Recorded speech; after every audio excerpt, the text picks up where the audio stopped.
अस्सलाम वालेकुम, welcome back to my channel academy. आज हम डिस्कस करने वाले हैं बहुत ही ज्यादा इम्पोर्टेंट वीडियो आज की पेपर के लिहाज से कि सीक्रेट जानेंगे कि स्टूडेंट्स के जो अच्छे मार्क्स हैं वो क्यों नहीं आ रहे हैं, और डिस्कस करेंगे इस साल का 2023 का यानी कि जो रिजल्ट आया है बच्चों का, उसमें हमारे जो ग्रेड्स आए हैं वो क्यों कम आए हैं और उसकी मेन वजह क्या बनी है, यानी कि उसका सीक्रेट जानेंगे कि उसको हमने कैसे सही करना है और क्या क्या मिस्टेक्स नहीं करनी है और जो मिसकंसेप्शंस हैं उनको भी दूर करने वाले हैं। तो चलिए वीडियो को स्टार्ट करते हैं। तो उसके बाद सबसे पहली बात हमारे पास ये है कि अगर आप पढ़ाई के मामले में चाहे ग्रेड 9 हो या 10th हो या इवन 11 और 12 क्लास, ठीक है, तो अब जो सबसे ज्यादा मेन वजह बन रही है वो आप लोगों की बन रही है ये कि आप लोग की जो ये सब्जेक्ट्स हैं वो मोस्टली यही कॉमन सब्जेक्ट्स होते हैं, ठीक है। अब इसके अंदर कंप्यूटर और बायो ऑब्वियसली ऑप्शनल सब्जेक्ट्स में आ जाता है, ठीक है। और यहाँ पे मैंने कंपलसरी सब्जेक्ट्स भी आपके लिए साथ साथ लिख दिए हैं। अब डिस्कस करेंगे क्या मेन वजह बनी जिसकी वजह से आपकी जो परसेंटेज है वो कम आई है, ठीक है। किन चीजों से परसेंटेज ऊपर जाती है और किन चीजों से परसेंटेज आपकी गिर गई है, ठीक है। अगर हम मेनली 9th क्लास की बात करें तो 9th क्लास का रिजल्ट अगर आप देखें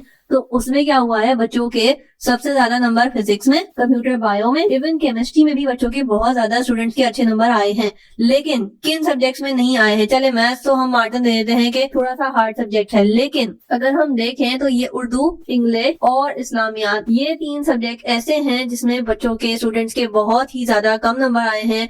और इवन इस्लामियात में अगर हम 75 में से देखें तो जो एवरेज बच्चों के मार्क्स आए हैं, एवरेज स्टूडेंट्स के मार्क्स आए हैं वो आए हैं 35 से लेके मैक्सिमम 45 तक, ठीक है। इससे ज्यादा मार्क्स नहीं आते देखे गए हैं, यानी कि 35%, यानी कि 30 to 35 नंबर जो है वो आपके डिटेक्ट कर लिए गए हैं। अब बात ये है कि स्टूडेंट्स कह रहे हैं कि ये जो हमारे इजी सब्जेक्ट्स है इनकी वजह से हमारी जो परसेंटेज है वो डाउन हो गई है, ठीक है, यानी कि गिर गई है। उसकी क्या वजह है और उसमें स्टूडेंट्स का क्या रोल है उसको देखते हैं। तो अगर हम बात करें तो मैथ्स भी आप लोग काफी ज्यादा पढ़ते हैं, ठीक है। मैथ्स की तैयारी, मैथ्स के पास पेपर्स, गेस्ट पेपर्स काफी हद तक सॉल्व किए जाते हैं, 5 इयर्स को घोल के पिया जाता है, यानी कि उसकी बहुत बहुत बहुत प्रैक्टिस की जाती है, बार बार टेस्ट लिए जाते हैं।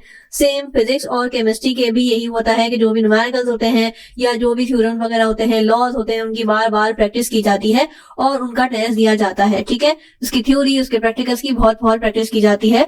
और सिमिलरली बायो और कंप्यूटर में भी काफी ज्यादा स्टूडेंट मेहनत करते हैं, ठीक है। इसमें सेम थ्योरी और प्रैक्टिकल दोनों की बात कर रही हूँ मैं, थ्योरी भी और प्रैक्टिकल भी, ठीक है, प्रैक्टिकल्स की भी, ठीक है। उसमें क्या होता है, इसके बावजूद भी स्टूडेंट्स के जो अभी रिजल्ट आए हैं 9th मैट्रिक के, even first year second year के भी, तो उसमें जो बच्चे पास हुए हैं उनके देखे गए हैं कि इन सब्जेक्ट्स में 80+ मार्क्स भी आए हैं, ठीक है।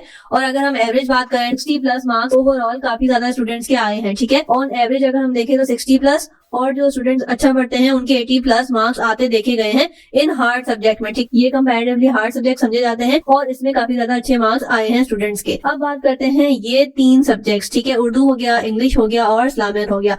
अब अगर हम ओवरऑल बात करें इस्लामियत के बाद हम यहाँ पे पीएचडी भी ले लेते हैं, ठीक है, इस्लामियत हो गया, और यहाँ पे उर्दू के बजाय जिन बच्चों की सिंधी है उसमें भी यही आधा देखा गया है कि जो कंपलसरी सब्जेक्ट हैं तो वो हमारे पास स्टूडेंट्स की परसेंटेज गिराने में बहुत ज्यादा अहम रोल प्ले किया है। उसकी वजह यह है कि स्टूडेंट्स के एवरेज मार्क्स जो है, इवन पढ़ने वाले स्टूडेंट्स के भी ओवरऑल जिनका A+ ग्रेड बनता है उनके भी 40 to 45 मार्क्स आए हैं इन कंपलसरी सब्जेक्ट्स के अंदर, ठीक है। जबकि उनके हार्ड सब्जेक्ट यानी कि मैथ्स फिजिक्स में 85+ मार्क्स हैं, ठीक है, 85+ मार्क्स हैं। लेकिन उनके ये 20 सब्जेक्ट्स जो कि कंपलसरी हैं उसके अंदर हमारे पास 40 to 45 से ज्यादा मार्क्स नहीं आए हैं किसी स्टूडेंट के भी, ठीक है। जिन बच्चों के एग्जाम पास हुए हैं, ठीक है, और जिनके फेल हुए हैं वो तो आपको पता ही है कि ऑब्वियसली इससे कम मार्क्स आए हैं तभी उनके जो है एग्जाम्स फेल कर दिए गए हैं, ठीक है। तो अब बात कर लेते हैं कि इन तीनों सब्जेक्ट्स को भी हमने फोकस करना है। ये 3 सब्जेक्ट ऐसे हैं अगर आप इनमें अच्छे मार्क्स ले लोगे तो आपकी परसेंटेज ऑब्वियसली बहुत ज्यादा अच्छी हो जाएगी, क्योंकि आपके फिजिक्स मैथ्स में तो ग्रेड अच्छे आ रहे हैं, आप उसमें मेहनत कर रहे हो,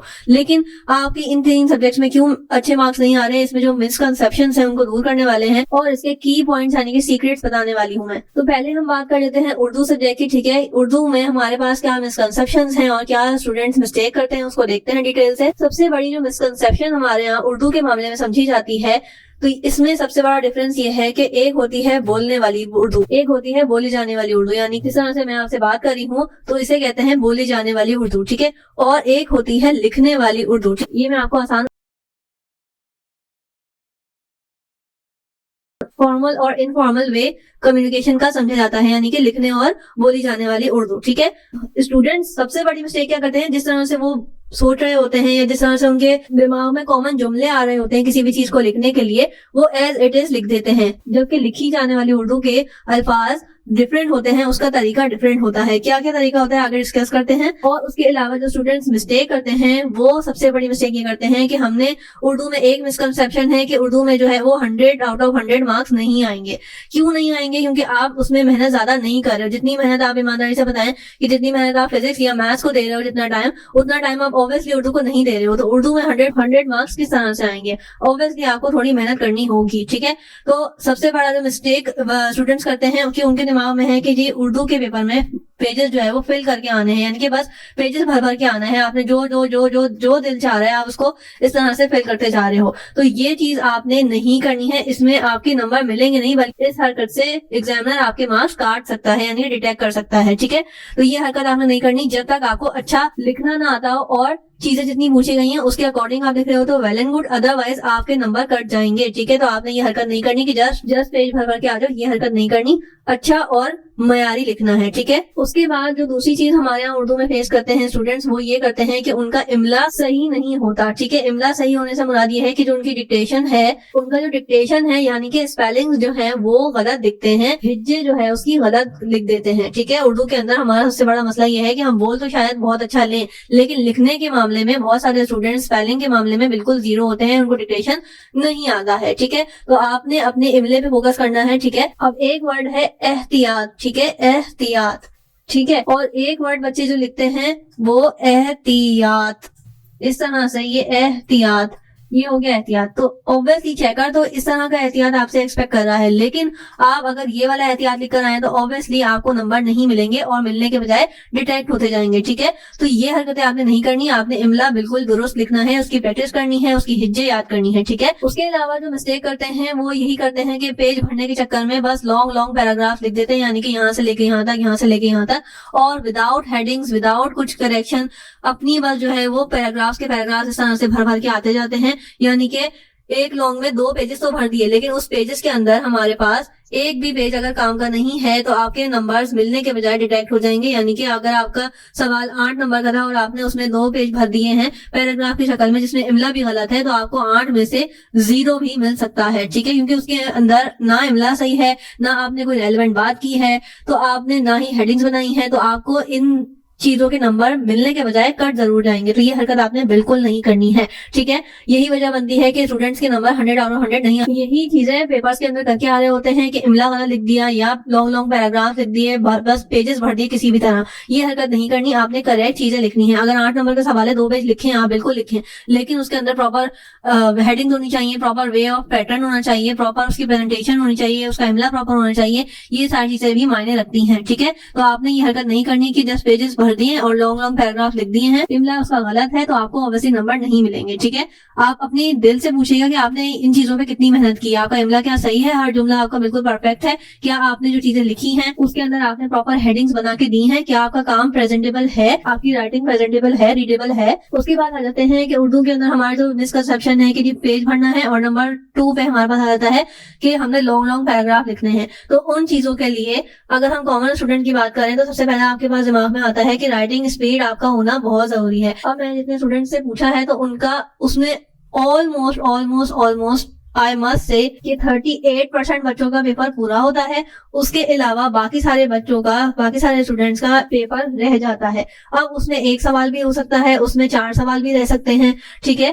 तो ये चीजें डिपेंड करती हैं कि आपकी राइटिंग स्पीड क्या है, ठीक है। कुछ स्टूडेंट इतना ज्यादा लिखते हैं लेकिन उनका फिर भी पूरा पेपर हो जाता है, उसकी वजह सिर्फ और सिर्फ राइटिंग स्पीड है। आपने अपनी राइटिंग स्पीड बढ़ानी है और अगेन इमला भी सही लिखना है और प्रॉपर हेडिंग्स के साथ लिखना है, चीजों को देखभाल के काम करना है, और सबसे बड़ी बात आपने राइटिंग स्पीड पे फोकस करना है, क्योंकि उर्दू का paper is all about writing speed, ठीक है। क्योंकि ऑब्वियसली उर्दू का पेपर आपने अच्छा खासा काम उसके अंदर लिखना होता है, तो जब ही आप लिख सकेंगे जब आपको आता होगा, ठीक है। वरना आप ही उन्हीं स्टूडेंट में शामिल हो जाएंगे जिसका 1 सवाल रह गया, किसी के 4 सवाल रह गए तो वो पेपर आपका फिर इनकम्प्लीट में ही शुमार होता है। कंप्लीट उस पेपर को कहा जाता है कि जितना पूछा गया है आपने हर चीज प्रॉपर लिखी हो और एक भी चीज, एक भी जुमला आपका ना रहता हो। उसके अलावा प्रॉब्लम्स के अंदर हमारे पास जो स्टूडेंट फेस करते हैं वो है सबसे बड़ी चीज वे ऑफ पैटर्न। ठीक है, वे ऑफ पैटर्न से मुराद कि हमने पेपर को अटेम्प्ट कैसे करना है, कितनी चीजें पूछी गई हैं, क्या क्या लिखना है, किस तरीके से लिखना है, क्या प्रॉपर डेफिनेशन है। मैं अगेन जितनी भी सब्जेक्ट्स मैंने पढ़ाए हैं मैंने उसमें सब में बताया है कि आपने एक स्पेसिफिक वर्डिंग यूज करनी होती है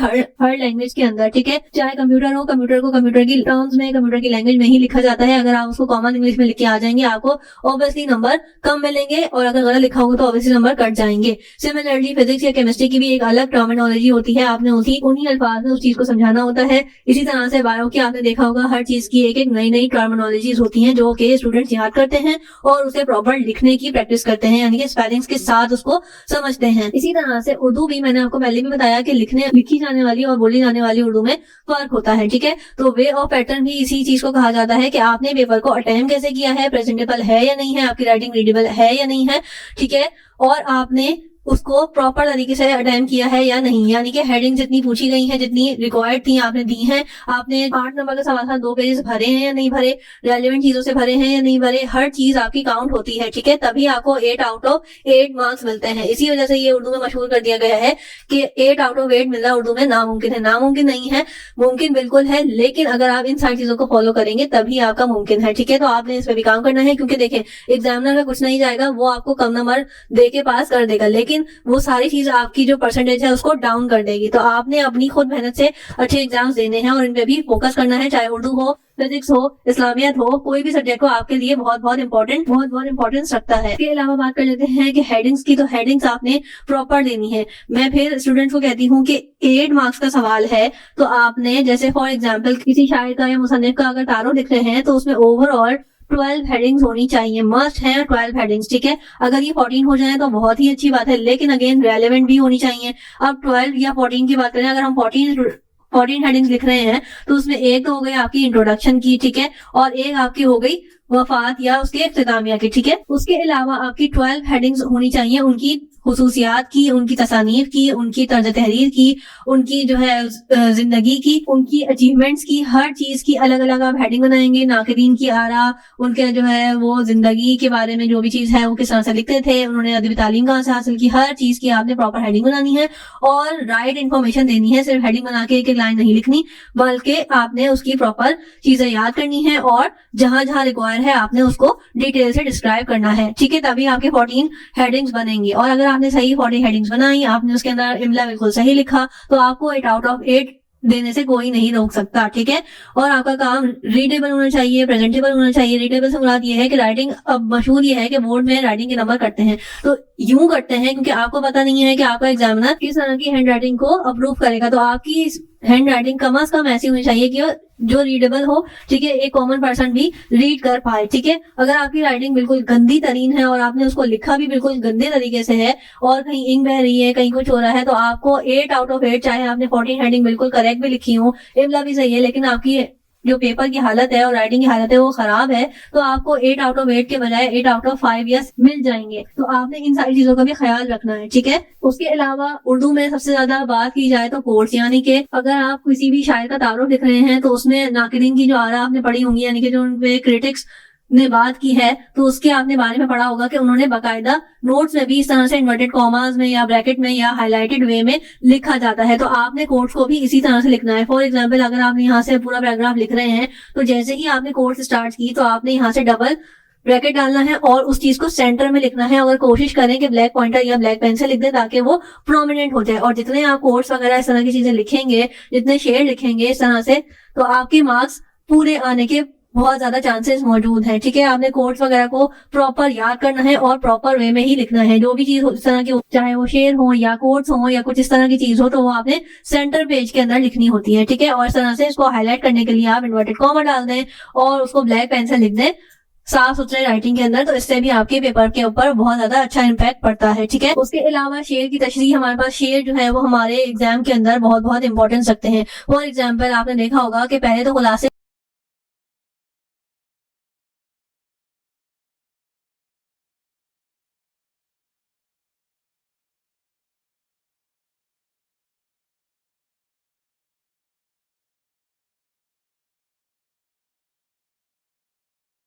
4 लाइन का बंद कहीं ना कहीं आपको शेर की फॉर्म में मिल रहा होता है, ठीक है। तो आपने उसको भी याद करना है, वो भी आपके पेपर के अंदर आपको अच्छे मार्क्स दिलवाने में बहुत काम आ सकता है, ठीक है।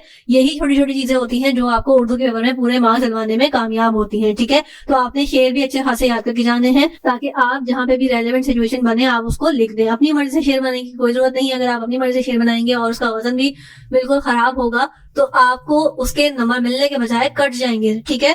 तो अगर शेर नहीं आता तो बराए मेहरबानी लिखिएगा मत, और अगर आता है तो उसको लिख के आए, अच्छे तरीके से लिख कर आए, उसको अच्छे तरीके से प्रेजेंट करके आए, तो आपको मरकज ख्याल और खुलासे में भी बहुत अच्छे नंबर मिल जाएंगे। रेलेवेंट रेफरेंसेस की बात कर लें तो जहाँ पे भी आपके पास नीड है, कहीं फरमान है या कहीं क्रिटिक्स की बात है, कहीं जो है हमारे पास किसी ने कुछ फरमाया है जो कि इम्पोर्टेंट बात है, या अक़वाल ज़नी है, या इस तरह की कोई मेन चीज है, या शेर की फॉर्म में है, यानी कि कोई भी रेलेवेंट रेफरेंस आपने जो देना हो वो आपने देना है सेंटर के अंदर, और उसको देना है ब्लैक पेन या ब्लैक पॉइंटर से, इस तरह से, ताकि वो नजर भी आए कि आपने कोई डिफरेंट चीज यहाँ पे मेंशन की है। उसके अलावा प्रेजेंटेबल वर्क होना चाहिए। प्रेजेंटेबल वर्क से मुराद ये है कि पहली बात कि आपकी जो हैंड राइटिंग है वो जब चेकिंग होने में कितना टाइम देते हैं, कभी आपको 2 मंथ्स लग जाते हैं, कभी आपके 4 मंथ्स बाद चेक हो रहे होते हैं, तो जो रिमूवर वाली जगह होती है वो उस चीज को बिल्कुल मिटा के गला के उस पेज को उस जगह से वाइट कर देती है, और जो आपने करेक्शन की होती है वो भी आपकी या तो मिट जाती है या खराब हो जाती है, यानी कि पढ़ने की फॉर्म में नहीं रहती, ठीक है। तो ये भी चीज आपके पेपर के ऊपर बहुत बुरा असर डालती है और वो काम आपका प्रेजेंटेबल नहीं लगता, यानी कि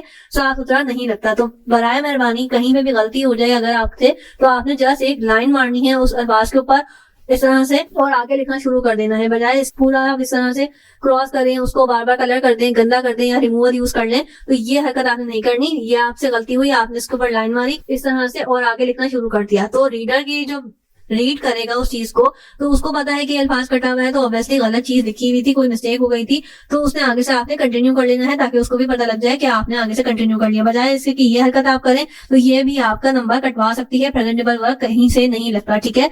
तो आपने ये चीजों का दिमाग में रखना है। उसके अलावा शेर की तशरीह की बात की जाए तो शेर की तशरीह में मैंने आपको बताया है कि शेर की तशरीह आपने प्रॉपर वे में करनी है, उसके अल्फाज का बहुत ज्यादा ध्यान रखना है। और अगेन मैं आपसे फिर कहूंगी, जिन तशरीहों के नीचे रेलेवेंट शेर लिखे हुए हैं, रेलेवेंट कोट्स लिखे हुए हैं, कहीं अक़वाल ज़नी लिखा हुआ है, तो वो तो आपने याद करना ही करना है। और जो मशहूर शेर हैं, जो तशरीह बार बार आई हुई है पास पेपर्स में, गेस्ट पेपर्स में और इम्पोर्टेंट है, तो आपने उसके भी एक्स्ट्रा शेर जो है निकालने हैं और वो भी याद करने हैं, ताकि वो शेर अगर आपके पास आए उस चीज की तशरीह करने के लिए, आपके पास एग्जाम में अटेम्प्ट करने के लिए आया, तो आपने उधर कहीं ना कहीं इंपॉर्टेंट बात लिख दी हो या कोई अच्छा शेर लिख दिया हो, ताकि आपको अगर 5 नंबर की तशरीह है तो 5 में से 5 मिल जाए। अगर आपने तशरीह बहुत अच्छी करी लेकिन आपने ये नीचे से कोई और एक्स्ट्रा इंपॉर्टेंस नहीं दी तो आपके 5 आउट ऑफ 4 आ जाएंगे, ठीक है। तो बजाय इसके कि आपके नंबर कटें, आप पूरे नंबर्स लेने की भरपूर कोशिश करें, ठीक है। उसके अलावा जो बात मैं आपको बताने वाली हूँ, स्टूडेंट्स मिस्टेक यही करते हैं कि अगेन बोलने और लिखने वाली उर्दू में जो फर्क होता है वो मैं आपको यहाँ पे दोबारा बताऊंगी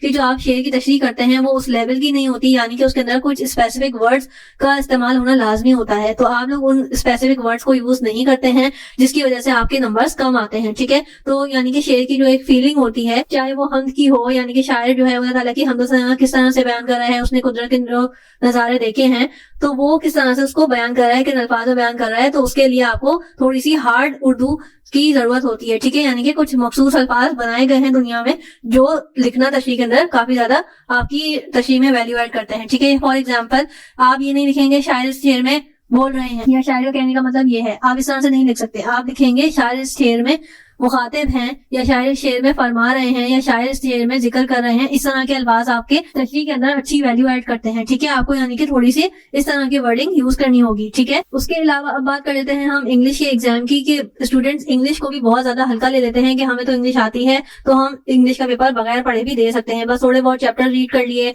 स्टोरीज समझ ली, समरी पढ़ ली, थोड़ी बहुत क्वेश्चन आंसर्स पढ़ लिए, पोएम की जो है वो मेन इंपॉर्टेंट चीजें पढ़ ली, समरी पढ़ ली, मोरल ऑफ द स्टोरी पढ़ लिया, लेसन ऑफ द स्टोरी पढ़ लिया, और बस दैट्स इट। ग्रामर को तो हम देखते ही नहीं है, तो हम देखते हैं यहाँ पे मिस्टेक्स करते क्या है स्टूडेंट्स।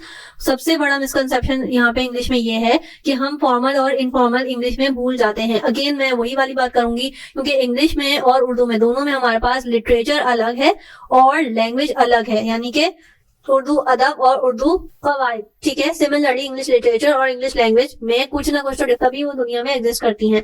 तो वो सबसे बड़ा मेन डिफरेंस यही है कि फॉर्मल और informal way of communication, way of writing हमें सीखना होगी। हम हमेशा इनफॉर्मल वे ऑफ कम्युनिकेशन ले लेते हैं और हर बार हम इनफॉर्मल वे ऑफ राइटिंग ले लेते हैं, जिसकी वजह से हमारे नंबर आते हैं कम, ठीक है। आपने लिखने के तौर पे फॉर्मल वे में लिखना होता है, फॉर्मल वे में आपने उसको समझाना होता है, ठीक है। तो आपने ग्रामर पे बहुत ज्यादा फोकस करना है। आप फॉर्मल वे में तभी लिख सकते हैं जब आपकी ग्रामर अच्छी होगी, यानी कि इज एम आर का यानी कि हेल्पिंग वर्ब्स का पता होना जरूरी है, आपको पार्ट्स ऑफ स्पीच का पता होना जरूरी है, आपको ग्रामेटिकल स्ट्रक्चर्स के बारे में आपको मालूम होना जरूरी है। और रॉन्ग टेंसेस, बहुत सारे बच्चे रॉन्ग टेंसेस का इस्तेमाल कर लेते हैं जिसमें आपके नंबर्स कट जाते हैं। उसकी वजह ये होती है कि चीज आपने प्रेजेंट टेंस में लिखनी होती है, आप पास्ट टेंस का इस्तेमाल कर लेते हैं जो कि गलत हो जाता है। सिमिलरली अगर आपको कोई सिचुएशन दी जाती है और उसके अंदर आपने फ्यूचर के अंदर लिखना होता है और आप लिख के आ जाते हैं वापस प्रेजेंट के अंदर या पास्ट के अंदर, तो ये चीज भी आपको बहुत दफा आपकी जो नंबर्स हैं वो कम करा देती है, ठीक है। तो आपने ग्रामेटिकल स्ट्रक्चर्स को देखना है, फ्रेजेस सीखने हैं, टेंसेस का सही से इस्तेमाल करना है। उसके अलावा आप जो सबसे ज्यादा बड़ी मिस्टेक करते हैं इंग्लिश में वो ये है कि कोई भी ऐसे हो गया, सेंट्रल आइडिया हो गया, लेटर हो गया, इस तरह की चीजें जो आपने खुद से लिखनी होती हैं, आप क्या करते हो उसको बगैर पढ़े आपने जब उसकी स्टोरी समझ दी और उसको वहां पे आप लिखने की कोशिश करते हो। जब आप कोशिश करते हो लिखने की और सोच सोच के लिखते हो तो उसमें सबसे बड़ी बात ये होती है कि आपको पता ही नहीं होता कि आपने लिखना क्या है, ठीक है, कि आप कहना क्या चाह रहे हो, ठीक है। उसके अलावा आपने कितनी उस चीज को एक्सप्लेन करना है, चाहे वो सेंट्रल आइडिया हो, ऐसे हो, फॉर्मल लेटर हो, कहीं आपके पास सिचुएशन दी हुई है उसको आपने एलैबोरेट करना है, तो आपको पता ही नहीं होता कि आपने उसको एक्सप्लेन कितना करना है और कितनी डिटेल में लिखना है, ठीक है। तो आपको इस चीज पे भी फोकस करना होगा। आप अपने नोट्स के अंदर देखें पीछे तो उसके अंदर ऐसे लिखे हुए होंगे जिसके अंदर बहुत ज्यादा डिफरेंट फ्रेजेस यूज हुए होंगे, डिफरेंट जो है वो इन्फॉर्मेशन दी हुई होगी और उतनी ही इन्फॉर्मेशन लिखी हुई होगी जितनी रिक्वायर्ड है, यानी कि कैसे के लिए इंपॉर्टेंट रखती है। उसके अलावा यूज ऑफ फ्रेजेस, जैसे हम उर्दू में मुहावरात का इस्तेमाल करते हैं, इसी तरह से फॉर एग्जाम्पल अगर आपने उर्दू की तशरीह पढ़ी हो तो उसके अंदर शायर जरूर कहीं ना कहीं तशबीह दी होती है चांद को, सूरज को, कहीं ना कहीं समंदर को, ठीक है। तो कहीं ना कहीं इंस्पिरेशनल चीजें, कहीं ना कहीं कोट्स, कहीं ना कहीं मुहावरात का इस्तेमाल जरूर किया होता है। सिमिलरली इंग्लिश के अंदर भी यही होता है कि आपने इडियम्स फ्रेजेस को ध्यान से पढ़ना है, उसको सीखना है कि इंग्लिश के फ्रेजेस होते क्या हैं, क्योंकि नॉर्मल इंग्लिश के अंदर जब हम बोल रहे होते हैं तो हमारे इंग्लिश नहीं ज्यादा कॉमन नहीं है और हमें नहीं पता होता कि इंग्लिश के फ्रेजेस किस तरह से बोले जाते हैं, लिखे जाते हैं और कहाँ यूज होते हैं। कुछ बच्चे इंग्लिश के अंदर जो फ्रेजेस लिखे हुए होते हैं उसका बिल्कुल लिटरली उसकी लिटरल मीनिंग्स में चले जाते हैं, यानी कि डॉग का मतलब डॉग ही होगा, बॉल का मतलब बॉल ही होगा, इस तरह से नहीं होता। जब वो मुहावरे की शक्ल में आ जाता है तो उसका मायने यानी कि उसका मतलब बदल जाता है, तो आपने उसको समझना है, ठीक है, और फिर ही यूज करना है। जब आप अपने ऐसे के अंदर लेटर्स के अंदर फ्रेजेस का इस्तेमाल करेंगे जहां रेलेवेंट है और सही इस्तेमाल करेंगे फ्रेजेस का, तो आपके मार्क्स पूरे आएंगे। तो आपने इंग्लिश के फ्रेजेस पे भी तवज्जो देनी है, रोजाना एक फ्रेज भी याद करें तो आपके लिए काफी ज्यादा अच्छा हो जाएगा, आपकी वोकैबुलरी अच्छी हो जाएगी। उसके अलावा बात कर लेते हैं इस्लामियत की, जो कि हमारे पास लास्ट सब्जेक्ट है जिसकी वजह से आपकी परसेंटेज गिर रही है दिन ब दिन। तो ये है इस्लामियत जो कि आपका मेन सब्जेक्ट है। हम इन तीनों सब्जेक्ट्स को बहुत लाइट लेते हैं कि जस्ट हमने इसकी थ्योरी पढ़ ली, उसको समझ लिया तो हम इसको उर्दू के अंदर खुद से लिख लेंगे, ठीक है। तो आपने इसको बहुत ध्यान लगा के पढ़ना है क्योंकि इसकी वजह से भी आपकी परसेंटेज डाउन हो रही है। आपने काफी बच्चों को देखा होगा, काफी स्टूडेंट्स के इसके अंदर 75 आउट ऑफ 40 to 45 नंबर आए और ये मैं उन बच्चों की बात बता रही हूँ जो कि A+ ग्रेड लेने वाले हैं, ठीक है। अदरवाइज तो आपको पता है कि 20 से लेके 35 मार्क्स आए हैं जिसकी वजह से B और C ग्रेड्स बने हैं, ठीक है। तो ये आपने बहुत मेहनत से इसको भी पास करना है। अब देख लेते हैं क्या क्या मिसकंसेप्शंस हैं, क्या स्टूडेंट मिस्टेक करते हैं। तो सबसे पहली बात अगेन यहाँ पे भी यही है कि सोचने और लिखने का फर्क। अगर आप इस्लामियत के अंदर कोई भी अहकाम या कोई भी स्टोरी या कोई भी वाकया हमारे पास जो पूछा गया है, आप उसको जिस तरह से सोच रहे हो, यानी कि आपको एक कहानी के फॉर्म में उसको स्टोरी के फॉर्म में पता है तो आप उसी तरह से लिखने की कोशिश कर रहे हो, तो ये हरकत आपने नहीं करनी। वाकये को बताने के लिए कोई भी ग़ज़वा बदर का वाकया है या कोई भी ग़ज़वा ओहद का वाकया है तो उसके अंदर आपने लिखने के ऊपर फोकस करना है कि आप लिख क्या रहे हो। दूसरी बात यह कि जो इन्फॉर्मेशन आप दे रहे हो वो बिल्कुल सही होनी चाहिए। तीसरी बात यह है कि आपने उसको जिस तरह से बयान करना है वो आपने सही तरीके से बयान करना है। आपने एक स्टोरी की फॉर्म में उसको पूरा अपनी मर्जी से नहीं लेके जाना, बल्कि जो वाकया जैसे जैसे हुआ था वैसे वैसे आपने उसको डिटेल में बताना है। उसके अलावा दूसरा मिसकंसेप्शन अगेन यहाँ पे भी यही है उर्दू के मुकाबले में कि यहाँ पे भी आपने स्टूडेंट्स के ख्याल में कि फिल करना होता है पेज को। यहाँ पे भी यही हरकत बच्चे करते हैं कि बस पेजेस भर भर के आ जाते हैं without headings, without codes without references आपने ये नहीं करना, ठीक है। मैं अगेन आपको ये बात बता रही हूँ कि आपकी यही चीजें आपको कम मार्क्स दिलवा रही हैं, क्योंकि बच्चे जो स्टूडेंट जो फिल करके आ रहे हैं पेजेस, वो बस फिल करके आ रहे हैं, वो नहीं पढ़ रहे कि उसका इमला कैसा है, ठीक है, इमला सही है भी या नहीं, आप हेडिंग्स नहीं डाल रहे हो, कैसे नंबर मिलेंगे आपको, ठीक है। तो आपने इस पे काम करना है। उसके अलावा अगेन लॉन्ग पैराग्राफ्स आपने लिखने हैं, जरूर लिखने हैं, मैं मना नहीं करी, लेकिन आपने उतना लिखना है जितना आप सही लिख पाओ, ठीक है। बजाय इसके कि आप इमला गलत लिख दो, हेडिंग्स नहीं लिखो, गलत रेफरेंसेस लिख दो, गलत अल्फाज का इस्तेमाल कर लो, गलत स्पेलिंग सीख लो, तो ये हरकतें आपने नहीं करनी, ठीक है। इमले पे आपने बहुत बहुत बहुत फोकस करना है। इस्लामियत का इमला थोड़ा सा डिफरेंट होता है, इसके अंदर हमारे पास अलग तरीके की उर्दू इस्तेमाल की जाती है कि ये वाकया इस तरह से रूनुमा हुआ या ये मौजा वहां पे पेश आया, इस तरह की उर्दू हमारे पास लिखी जाती है, ठीक है। तो आपने इस्लामियत की इमले पे भी बहुत काम करना है। नोट्स के अंदर जिस तरह का इमला यूज हुआ है आपने वही इमला यूज करना है। 8 नंबर के सवाल में कम से कम 12 से 14 हेडिंग्स रिक्वायर होती हैं, जो कि आपको फुल मार्क्स दिलवा सकती हैं, लेकिन अगेन रेलेवेंट होनी चाहिए, यानी कि बिल्कुल सही चीजें आप सही हेडिंग्स लिख कर आए। एक ही हेडिंग को 4-4 अल्फाज के अंदर आपने नहीं बताना, और ये काम आप जब भी कर सकते हैं, यानी कि 14 हेडिंग और उसको एक्सप्लेन जब भी कर सकते हैं जब आपकी राइटिंग स्पीड अच्छी होगी। राइटिंग स्पीड के लिए मैं इंशाल्लाह आप लोगों के लिए वीडियो बना दूंगी और मेरे चैनल पे मौजूद होगी, तो आप लोग वो भी देख सकते हैं, ताकि आपकी राइटिंग स्किल्स और राइटिंग स्पीड दोनों अच्छी हो जाए। उसके अलावा वे ऑफ पैटर्न आपको अटेम्प्ट करना आना चाहिए। बहुत सारे बच्चों को अभी तक वे ऑफ पैटर्न नहीं आया अटेम्प्ट करना कि हमने किस तरह से लिखना है। वे ऑफ पैटर्न मैं ऑलरेडी आपको बता भी चुकी हूँ, और जो मैं मॉडल पेपर सॉल्व करवा रही हूँ उसके अंदर भी मैं आपको बताती जा रही हूँ कि आपने किस सवाल में कितना लिखना है और कितनी हेडिंग्स को आपने एक्सप्लेन करना है, और किस किस तरीके से आपने लिखना है, क्या क्या कोड्स रिक्वायर है, क्या रेफरेंसेस रिक्वायर है, कहाँ पे आपने जो है हदीस के तर्जुमे लिखने हैं, क्या लिखना है, तो वो भी मैं आपको साथ साथ बताती जा रही हूँ। चाहे वो फिजिक्स का पेपर हो या कंप्यूटर का हो, या हम जो जो मॉडल पेपर और पास पेपर सॉल्व करते जा रहे हैं वहां पे मैं एक्सप्लेन करती जा रही हूँ। उसके अलावा मैंने जो भी नोट समझाए हैं आपने देखा होगा कि एक वे और पैटर्न मैं साथ साथ बताती गई हूँ कि अगर इस तरह का सवाल आए तो आपने ये 6 हेडिंग्स लिखनी है और इस तरह से इसको एक्सप्लेन करना है, यहाँ पे एग्जाम्पल्स देनी है। तो ये आपने मेरे चैनल से इजीली आप इसको सीख सकते हो। इसके अलावा मैंने आपको पहले ही बताया था कि हेडिंग्स जो है ना वो बहुत ज्यादा मैटर करती हैं, कि अगर आपने सही सवाल में सही रेलेवेंट हेडिंग्स लिखी और वही 14 हेडिंग्स के करीब आपने 12 हेडिंग्स के करीब आपने उसको अटेम्प्ट किया और बिल्कुल सही इमले के साथ अटेम्प्ट किया, तो आपको फुल मार्क्स दिलवाने से कोई नहीं रोक सकता। स्पेसिफिक वर्डिंग का मैंने आपको पहले भी बताया कि आपने इसी तरह से लिखना है, कोई स्टोरी है, कोई वाक्य है, तो आपने इस तरह से लिखना है कि ये वाक्य इस हिजरी में इस तरह से रूनुमा हुआ, इस तरह से आपने लिखना है, ठीक है। जब तक आप सही वर्डिंग्स नहीं लिखोगे, चाहे वो उर्दू हो या इस्लामियत हो, आपको फुल मार्क्स नहीं मिलेंगे। उसके अलावा कोट्स मेक्स इम्पैक्ट, मैंने आपको पहले ही बताया उर्दू के पेपर में भी कि आपने शेर लिखने ज्यादा से ज्यादा, लेकिन रेलेवेंट होने चाहिए। उसके अलावा इस्लामियत में तो आपको जो अच्छे नंबर दिलवा सकता है, आप कोशिश करें कि जो कोट्स हैं, रेफरेंसेस हैं, वो आपने ज्यादा से ज्यादा याद करने हैं, यानी कि हदीस के तर्जुमे याद करने हैं, अहकाम इलाही हैं, वो सारे आपने बिल्कुल याद करने हैं और बिल्कुल सही अल्फाज के साथ याद करने हैं। ये चीज आपको बहुत बहुत बहुत ज्यादा अच्छे नंबर दिलवा सकती है। ये आपके एग्जामिनर पे एक अच्छा इम्पैक्ट डालेगी, ठीक है। First impression is the last impression, तो जब तक आप अपना काम प्रेजेंटेबल नहीं बनाओगे तब तक आपके नंबर्स अच्छे नहीं आएंगे। तो आपका काम कैसा होना चाहिए, प्रेजेंटेबल होना चाहिए और रीडेबल होना चाहिए। और ये आप कोड्स वगैरह की चीजें आप जो मैं आपको बताने जा रही हूँ, आप इस तरह से इसको अटेम्प्ट करना शुरू कर दो, इंशाल्लाह आपके नंबर्स पूरे आएंगे। और कोशिश करो कि जो भी आपके कोचिंग में टेस्ट हो रहे हैं, या आपके स्कूल में टेस्ट हो रहे हैं, या आपके कॉलेज में टेस्ट हो रहे हैं, या इवन आपके ट्यूशन में टेस्ट हो रहे हैं, तो आपने इसी तरह से लिखने की प्रैक्टिस करनी है, ताकि आपको इस चीज की आदत हो जाए। जहां जहां आपने कोड्स यूज करने हैं, जहां जहां आपने रेफरेंसेस यूज करने हैं, जहां जहां हेडिंग्स डालनी है, तो ये सारी चीजें आपकी एक हैबिट बन जाए, एक आदत बन जाए,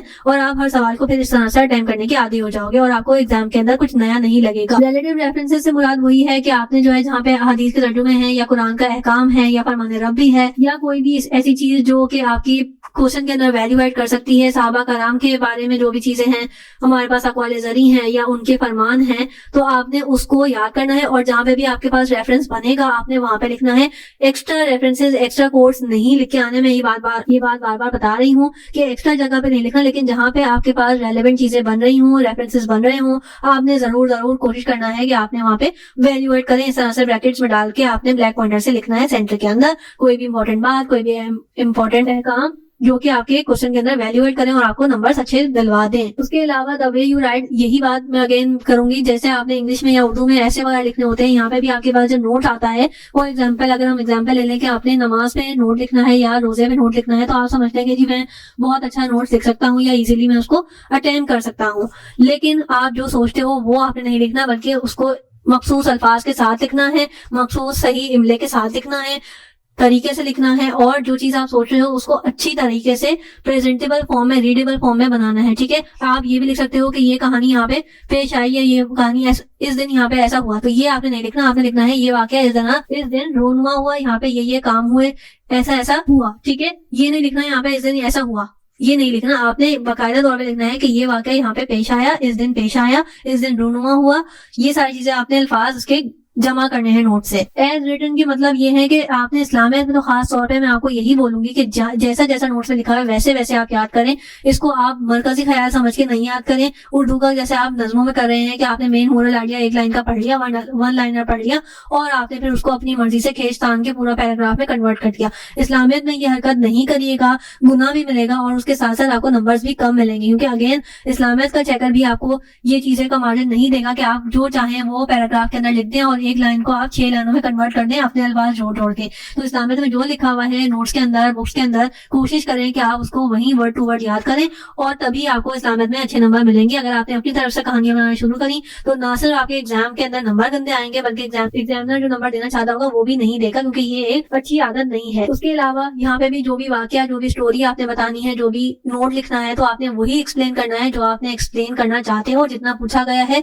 और ब्रीफ अगर रिक्वायर्ड है यानी कि डिटेल उसकी रिक्वायर है तो आपने लिखनी है, अदरवाइज एक्स्ट्रा डिटेल्स नहीं देना, ना आपके पास इतना टाइम होगा और इस चीज से भी आपके नंबर्स कम हो सकते हैं। ठीक है, नो मोर एडिशनल इन्फॉर्मेशन से मुराद यही है कि जितना पूछा गया है आपने उतना लिखना है, लेकिन जितना पूछा गया है उतना लिख के आना है। ठीक है, ये नहीं कि मैं सामने आगे से लिखने का मना किया था तो मैंने आधा पेज में 8 नंबर का सवाल कंप्लीट कर दिया है, ये हरकत नहीं करनी है। नोट्स के अंदर बाकायदा तौर पर बताया गया होता है कि अगर इस तरह का सवाल आए तो आपने कितनी हेडिंग्स बनानी है, क्या क्या लिखना है, तो ये सारी चीजों पे आपने फोकस करना है। तराजिम एज इट इज मतलब ये है कि जहाँ पे भी हदीस के तर्जुमे हैं, कुरान के तर्जुमे हैं, वो आपने वर्ड टू वर्ड याद करने हैं, एज इट इज याद करने हैं और एज इट इज ही लिख के आने हैं। याद आपने कर लिया और अपने मफहूम में, अपने अल्फाज में लिख दिए तो उसमें भी आपको नंबर्स नहीं मिलेंगे। ठीक है, उसके अलावा अहकाम बच्चे याद करते हैं कि जी कुरान में ये अहकाम है या फरमान रब्बी में ये इस तरह की अहकाम दिए गए हैं, तो आपने याद तो कर लेते हैं बच्चे, लेकिन एग्जाम में अपने अल्फाज में लिखते हैं, ये गलत हरकत है और आपके नंबर्स इसी वजह से नहीं आ रहे हैं। जैसा लिखा हुआ है वैसे ही याद करके आए, एग्जाम में भी वैसे ही लिखें, इंशाल्लाह आपके पूरे नंबर आएंगे। जहाँ पे भी कुरान में ताकीद की गई है वो सवाल आपके लिए बहुत बहुत इंपॉर्टेंट होते हैं कि यानी कि आपने पढ़ा होगा कि सूरह अहज़ाब में किस तरह की क्या हुक्म की ताकीद की गई है, क्या फरमाया गया है, तो इस तरह के सवाल भी आपने याद करने हैं और अगेन जैसे लिखे हैं एज इट इज वैसे ही याद करने हैं और वैसे ही एग्जाम में लिखने हैं, अपने अल्फाज नहीं यूज करने। मैं बार बार ये आपको बता रही हूँ। डूज और डोंट्स यानी कि अगर हम इसको उर्दू में ट्रांसलेट करें तो उर्दू के अंदर जो बच्चे इस्लामी लेते हैं उनको भी आइडिया होगा कि डूज और डोंट्स से मुराद ये है कि जो भी कुरान के अंदर या हदीस के मुताबिक जो चीजें करने का हुक्म है और जिस चीज से मना है, ये दोनों सवाल बहुत बहुत इंपॉर्टेंट होते हैं, आपने इनको याद करना है। सिमिलरली जो जिन बच्चों ने इंग्लिश में लिया है तो उसमें भी यही है कि डूज और डोंट्स यानी कि आपने क्या काम करने हैं और क्या किन कामों से मना किया गया है वो भी आपने लाजमी याद करने हैं। और ये सवाल एग्जाम में भी बहुत दफा आते गए, देखे गए हैं, तो ये इस बार भी एक्सपेक्ट किया जा रहा है कि आपने वो अच्छे से याद करने हैं और अगेन एज इट इज याद करने हैं, एज इट इज लिख के आने हैं, तो आपके इस चीज से भी अच्छे नंबर आ सकते हैं। क्योंकि बहुत सारे बच्चे जो है वो डूज और डोंट्स वाले यानी कि अहकाम वाले क्वेश्चंस याद नहीं करते हैं कि किन चीजों से मना किया गया है या किन चीजों की ताकीद की गई है, और फिर वो ये वाले सवाल चॉइस पे छोड़ने में मजबूर हो जाते हैं। उसके अलावा डिफरेंसेस जो भी आपको मिले यानी कि रसूल और नबी में क्या डिफरेंस होता है, इस तरह के जो डिफरेंस आपको जो भी इस्लामिक के नोट्स में मिलेंगे आपने वो एज इट इज याद करने हैं, क्योंकि डिफरेंस वाले सवाल भी बहुत बहुत इंपॉर्टेंट होते हैं, पास पेपर से भी आते गए, देखे गए हैं, इस साल के भी प्रिपेयर होना है। ठीक है, तो ये थी आज की वीडियो जिसमें तीनों कंपलसरी सब्जेक्ट्स को मैंने डिटेल से डिस्कस किया है कि क्या मिस्टेक्स और क्या मिसकंसेप्शंस स्टूडेंट्स लेके बैठे हुए हैं और इसी वजह से आपके नंबर जो हैं वो बहुत कम आ रहे हैं। अगर किसी के 100 आउट ऑफ 40 नंबर्स आ रहे हैं कंपलसरी सब्जेक्ट्स के अंदर और 75 आउट ऑफ 40 मार्क्स आ रहे हैं इस्लामियत में या सिंधी में, तो ये आप लोगों के लिए बहुत अलार्मिंग सिचुएशन है और आपकी परसेंटेज को गिराने के काम आ रहा है। तो आपने ये हरकत नहीं करनी और अभी से ही इसकी प्रिपरेशन करनी। जिन बच्चों के 9 में ग्रेड कम आए हैं और इन 3 सब्जेक्ट्स के अंदर आए हैं तो आपने इस वीडियो को ध्यान से देखना है और कोशिश करनी है कि आपने खुद एनालाइज करना है कि आपने क्या क्या मिस्टेक्स की हैं, क्या क्या मिसकंसेप्शन थे जो आपने नहीं उस पर तवज्जो दी। वे ऑफ पैटर्न सीखना है, रेलेवेंट रेफरेंसेस देखने हैं, शेयर की तशरीह देखनी है, कोड्स देखने हैं, हेडिंग्स देखनी है, इस तरह से अटेम्प्ट करना है। हर चीज को आपने राइटिंग स्पीड को हर चीज को आपने देखना है, समझना है, इमले की प्रैक्टिस करनी है। आई रियली होप सो कि आप लोगों को ये वीडियो हेल्पफुल रही होगी, इसकी प्रैक्टिस करें और अच्छे नंबर्स ले लें। ठीक है, ये मैंने आपको एक सीक्रेट बता दिया है जो कि बहुत इंपॉर्टेंट है आपके लिए। दुआ में याद रखिएगा। टिल देन अल्लाह हाफिज।